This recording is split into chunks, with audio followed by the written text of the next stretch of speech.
Que Dieu, le Créateur, vous bénisse abondamment au nom merveilleux et inégalable de Jésus-Christ et bienvenue à cette émission que dit la parole de Dieu. C'est moi, votre frère Tito Mbanda. La fois dernière, nous avions appris le devoir de tout homme et de toute femme. Le devoir de tout homme ou de toute femme est de craindre Dieu et d'observer ses commandements. C'est là ce que doit faire tout homme. C'est ce que Dieu a recommandé à toute personne de faire. Tout homme ou toute femme a le devoir, a l'obligation de craindre Dieu et d'observer ses commandements. Aujourd'hui, nous allons dans la parole de Dieu pour découvrir qu'est-ce qu'une personne doit faire pour apprendre à craindre Dieu. Que dit la parole de Dieu? Pourquoi devons-nous apprendre à craindre Dieu?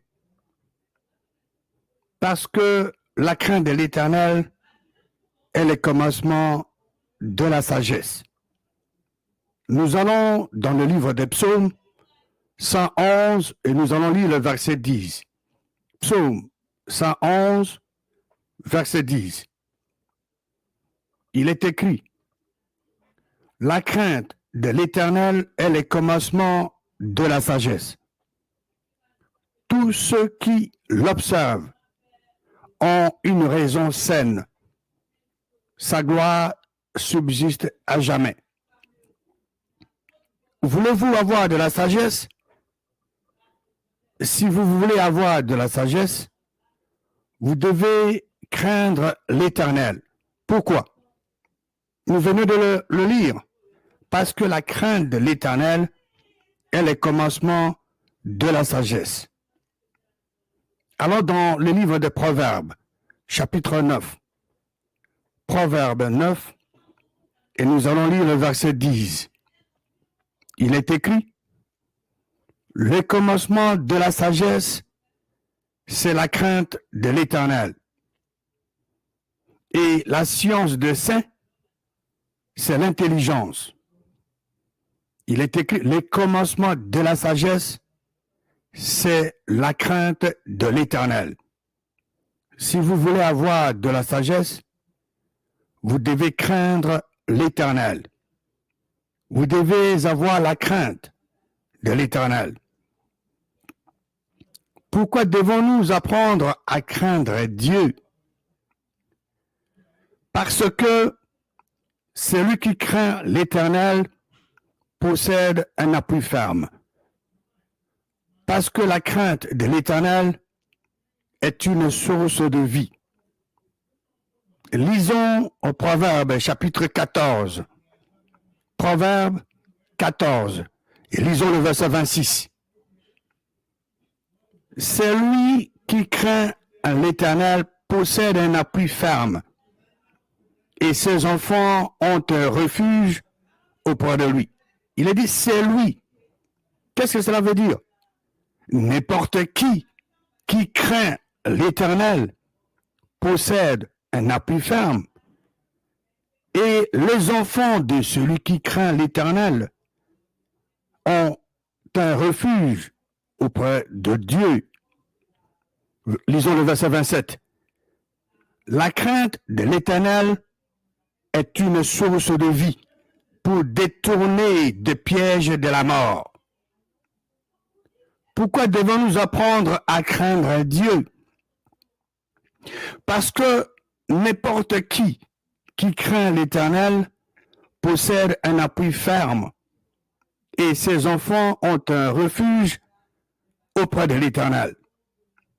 La crainte de l'Éternel est une source de vie pour détourner des pièges de la mort. Il y a des profits pour celui qui a la crainte de l'Éternel.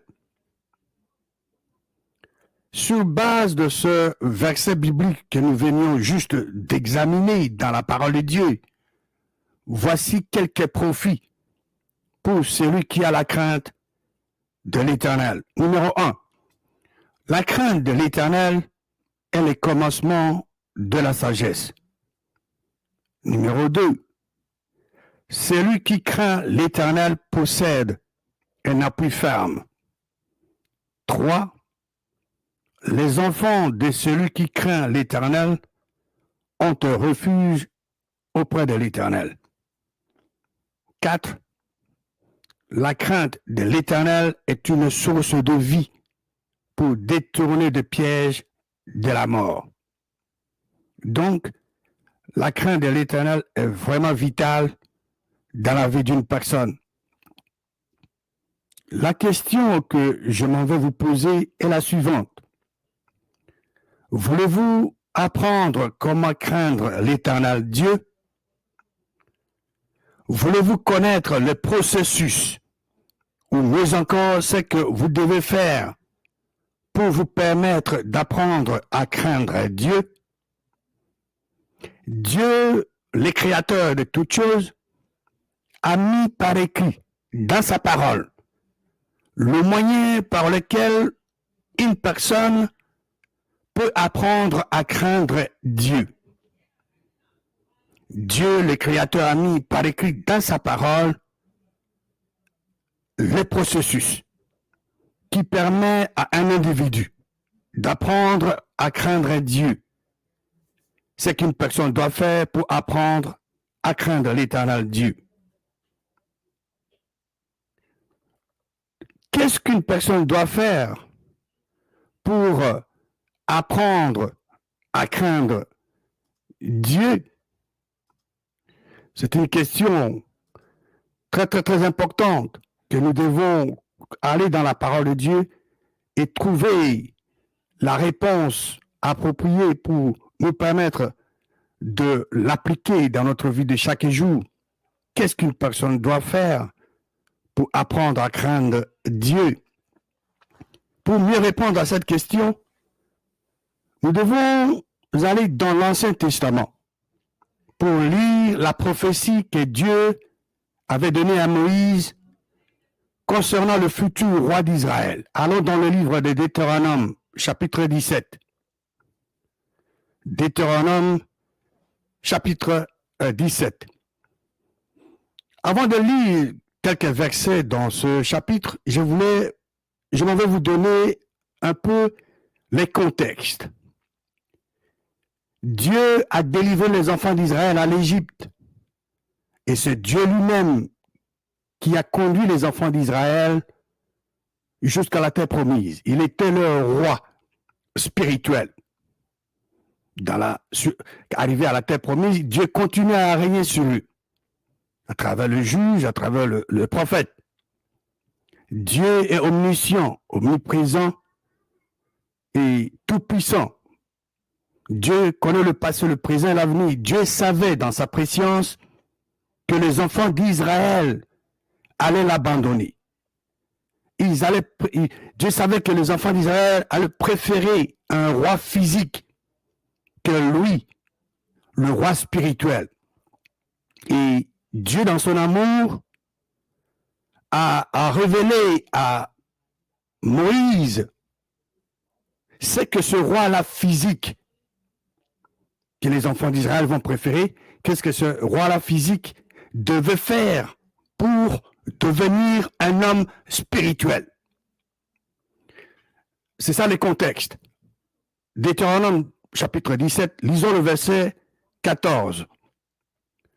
Lorsque tu seras entré dans le pays que l'Éternel, ton Dieu, te donne, lorsque tu le posséderas, que tu auras établi ta demeure et que tu diras, je veux mettre un roi sur moi, comme toutes les nations qui m'entourent. Verset 15.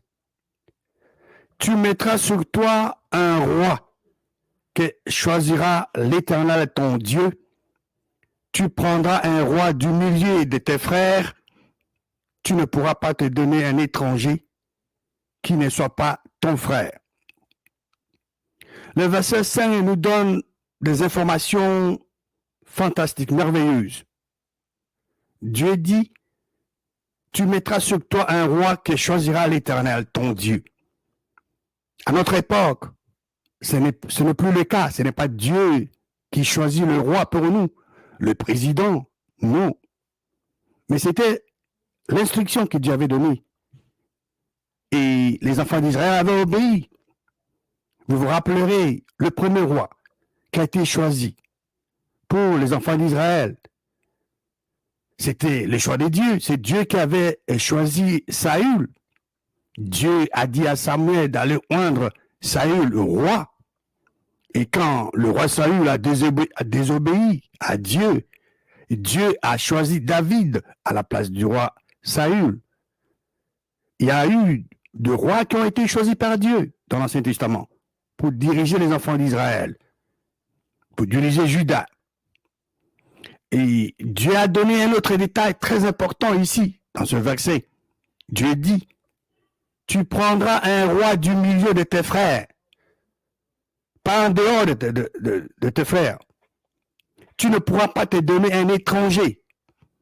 Donc, avoir un étranger comme roi, avoir un étranger comme un président, n'est pas la volonté de Dieu. C'est contraire à la volonté du vrai Dieu. Les gens qui connaissent le vrai Dieu,